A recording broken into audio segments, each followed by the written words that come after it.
मयूर अब 12 साल का होने जा रहा था।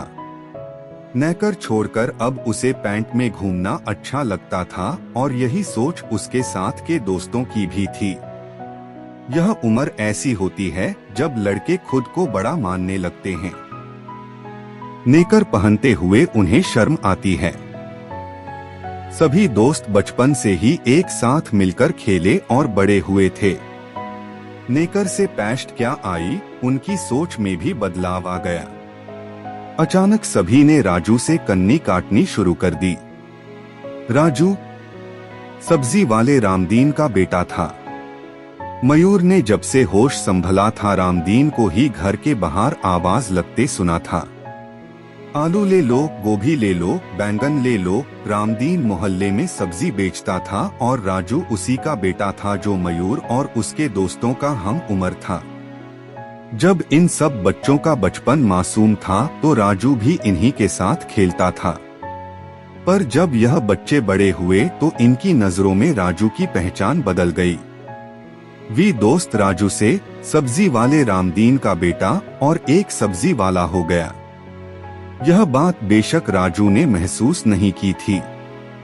सावला सा राजू हरदम हंसता रहता था, जिससे उसके चमकते दांत हमेशा उसकी खुश मिजाजी का सबूत देते थे। बढ़ती उम्र के साथ बदलाव राजू में भी आया था। उसे भी इस बात का एहसास हो गया था कि वो सब्जी वाले का बेटा है और अपने पिता की तरह वो भी बाकी बच्चों के माता पिता को साहब और मेम साहिब कहकर संबोधन करने लगा था। अचानक मयूर और राजू के बीच के फासले सिर्फ इसलिए बढ़ने लगे कि वो एक सब्जी वाले का बेटा था। और उस दिन जब मयूर का जन्मदिन था तो मयूर ने अपने घर एक बर्थडे पार्टी रखी। पर मपूर के बाकी दोस्तों ने मयूर के आगे शर्त रख दी कि वो उसकी बर्थडे पार्टी में तभी आएंगे अगर राजू पार्टी में नहीं आएगा तो। मयूर के लिए यह धर्म संकट था। सभी तो उसके साथ बचपन से खेल रहे थे, राजू भी। पर आज सबकी नजर में राजू दोस्त की पदवी खो चुका था, वो केवल सब्जी वाला था। मयूर के लिए इम्तिहान की घड़ी थी और उसने बाकी दोस्तों की खातिर राजू की दोस्ती की कुर्बानी दे दी। मपूर के घर उसकी बर्थडे पार्टी का टाइम 7 से 9 के बीच का रखा गया था। बाकी दोस्तों को उसने सही वक्त तो बता दिया था, उसने राजू को नहीं बताया। उस दिन स्कूल से आते वक्त मयूर ने देखा कि राजू अपने पिता के साथ अपने ठेले पर सब्जी तोल रहा था। मयूर ने सही सोचा कि एक लड़का जो सब्जी तोल रहा है उसकी बर्थडे पार्टी में कैसे आ सकता है, लिहाजा वो चुपचाप नजरें चुराकर घर में प्रवेश करने को था कि राजू दौड़ा हुआ उसके पास आया। अरे मयूर यार, तूने बताया नहीं कि तेरी बर्थडे पार्टी कितने बजे है? बापू से बोलकर छुट्टी लेनी है मुझे।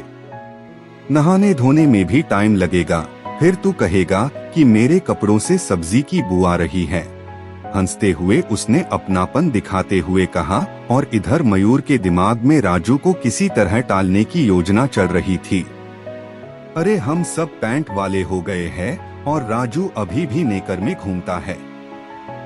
वो जानता था कि अगर राजू को पार्टी में बुलाया तो उसके बाकी के दोस्त नाराज हो जाएंगे। पार्टी रात को 10 बजे है, तू उसके बाद कभी भी आ जाना, मयूर ने राजू को टालते हुए कह दिया। राजू भी मुस्कुराकर वापस अपने पिता के ठेले के पास जाकर जोर जोर से आवाज लगाने लगा। आलू ले लो, भिंडी ले लो, गोभी ले लो। मयूर ने मन में सोचा कि अच्छा हुआ कि इसे मैंने टाल दिया, वरना मेरी बर्थडे पार्टी में भी आकर यही आवाजें लगाता रहता यह। उस रात मयूर की मम्मी ने घर पर ही सारा इंतजाम किया था। घर के सभी सदस्य मौजूद थे, साथ में मयूर के दोस्त। मयूर की मम्मी मयूर के सभी दोस्तों को जानती थीं, सभी तो उस पार्टी में मौजूद थे, पर नहीं था तो राजू। मपूर की मम्मी ने पूछ ही लिया, मयूर राजू नहीं दिख रहा, उसे नहीं बुलाया? इतना सुन के मयूर ही नहीं सभी दोस्तों की सांसें रुक गईं कि मयूर क्या जवाब देगा। मम्मी, उसके पापा ने उसे आने नहीं दिया, गोदाम में सब्जियों रखवानी थी, बात को संभालते हुए मयूर ने कह दिया। मयूर की पार्टी बहुत बढ़िया चली। केक कटा, मयूर के भाई ने सबकी तस्वीरें ली। हर तस्वीर में मयूर के बचपन के सभी दोस्त थे, पर नहीं था तो राजू। 9:30 तक सभी लोग जा चुके थे और मयूर अपने कमरे बैठकर उन तस्वीरों को अपने मोबाइल पर देख रहा था। में तस्वीर में हर कोई तो था, सुनील, पप्पू, रमन, शिखर, पर नहीं था तो राजू। मयूर न जाने क्यों बेचैन होने लगा। कहीं राजू को टालकर उसने कोई गलती तो नहीं की। वो इसी उधेड़बुन में लगा था कि अचानक डोरबेल ने उसे चौंका दिया। अगले पल उसकी मम्मी ने आकर बताया कि राजू आया है। मयूर लपक का बाहर भागा तो देखा दरवाजे पर राजू खड़ा है, नई नेकर, सफेद शर्ट और चेहरे पर वही मधुर मुस्कान। हैप्पी बर्थडे मयूर, कोई दिख नहीं रहा, मैं जल्दी तो नहीं आ गया? उसने खाली कमरे को देखते हुए मयूर से पूछ लिया। मयूर के पास उस बात का जवाब नहीं था। तू लेट हो गया, पार्टी तो खत्म हो गई। वो अक्यूयाली मम्मी ने पार्टी का टाइम बदल दिया था, तुझे बताने का टाइम नहीं मिला, मयूर ने टालते हुए कह दिया। राजू ने बस मुस्कुराते हुए उसके सामने एक छोटा सा पैकेट आगे कर दिया। यह ले तेरा बर्थडे गिफ्ट, बस इतना कहकर वो निकल गया। मयूर ने मुड़कर बर्थडे पैकेट खोला तो उसमें एक पेन था। अचानक उसने पाया कि उसकी मम्मी उसके सामने खड़ी थी।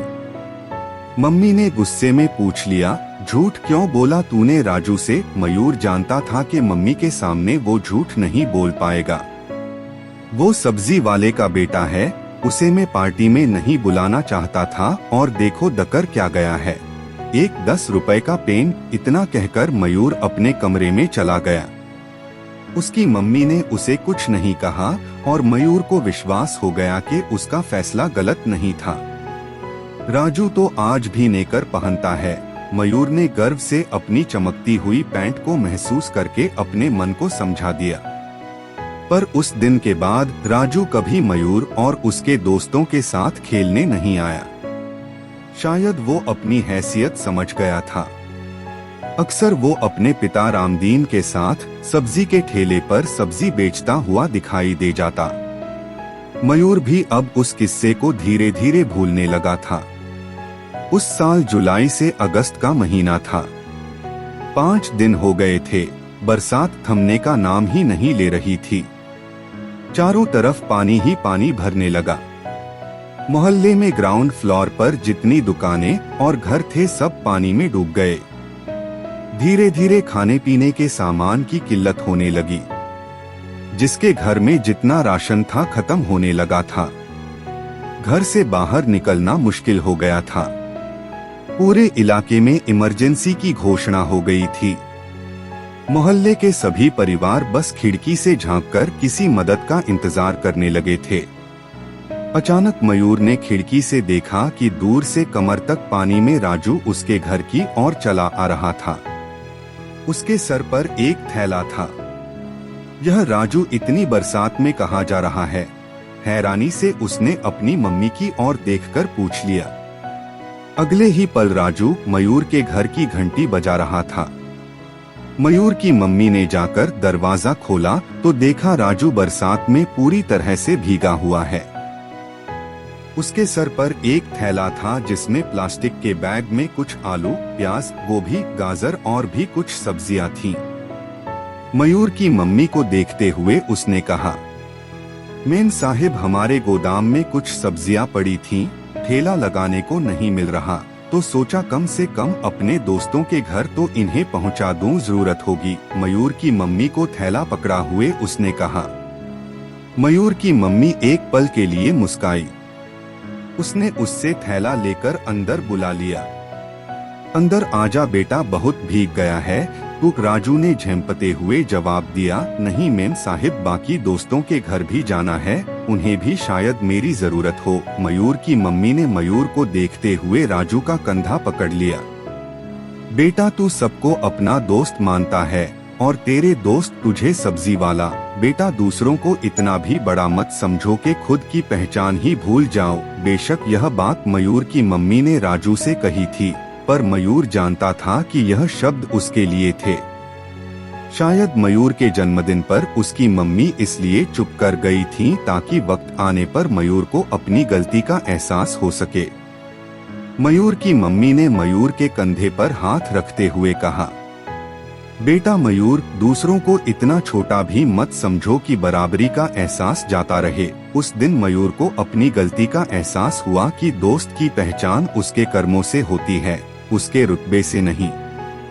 मयूर ने आगे बढ़ के राजू को गले लगा लिया। माफ कर दे यार, मैंने पेंट क्या पहनी, तेरी नेकर को छोटा समझने लग गया। नहीं पहननी मुझे यह पैंट जिसकी चमक में दोस्ती ही कहीं खो जाए। रुक, में अभी आया। इतना कहकर मधुर फट से नेकर पहन आया और राजू के कंधे पर हाथ रख के बोला, चल बाकी दोस्तों को भी बता दें कि जो दोस्ती नेकर में होती है उसे पैंट बदल नहीं सकती। वो राजू के साथ बाहर निकल गया बाकी दोस्तों को भी दोस्ती का पाठ पढ़ाने। दोस्ती बहुत मासूम और पवित्र होती है। यह किसी जात पात धर्म या रंग भेद की मोहताज नहीं होती। इसका स्वाद अगर जीवन भर चखना है तो इसे कोई नाम मत दीजिए। यही बात भगवान कृष्ण ने भी हमें सिखाई है, अपनी और सुदामा की दोस्ती का उदाहरण देकर।